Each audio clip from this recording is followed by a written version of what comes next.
इस संसार में जैसे एक पेड़ वृक्ष जिसे कहते हैं है और उस पर पक्षी घोंसला बना करके रहता है, उस पेड़ को जिस दिन काटा जाता है उस दिन पक्षी उस पर से उड़ करके भाग जाता है। ठीक उसी प्रकार इस शरीर के अंदर यह आत्मा जीव बन करके है,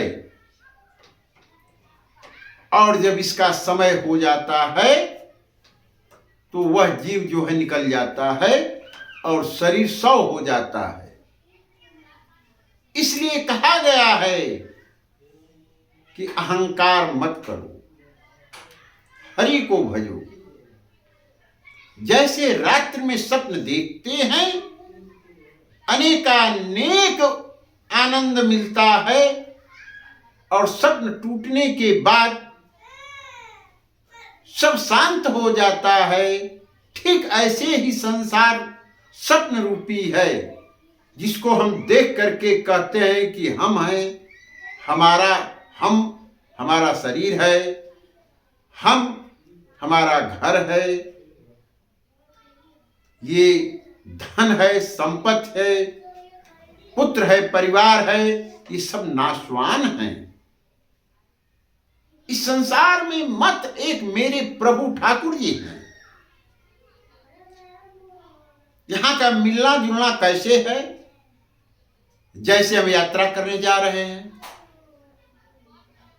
किसी स्टेशन पर बैठ गए, गाड़ी का इंतजार कर रहे हैं, 5 लोग 10 लोग वहां मिल गए, आपस में बातचीत होने लगी, ये मेरे संबंधी हो गए।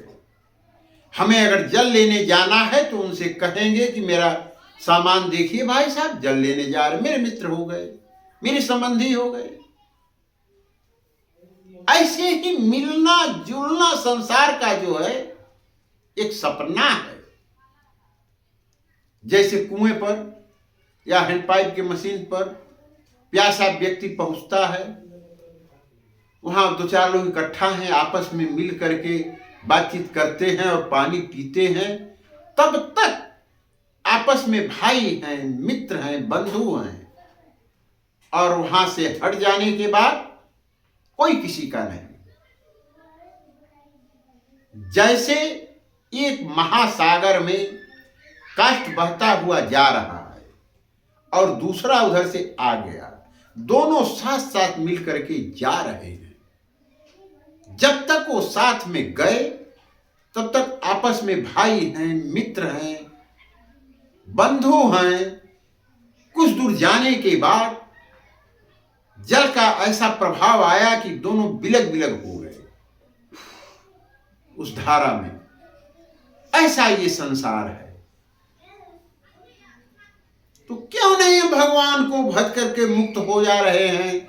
इस संसार के लालच में क्या पड़े हैं? जब अपनी शरीर अपनी नहीं है, आत्मा निकल जाती है, आत्मा रूपी जीव जब निकल जाता है तो इस शरीर को घर से हटा करके शमशान में कर देते हैं।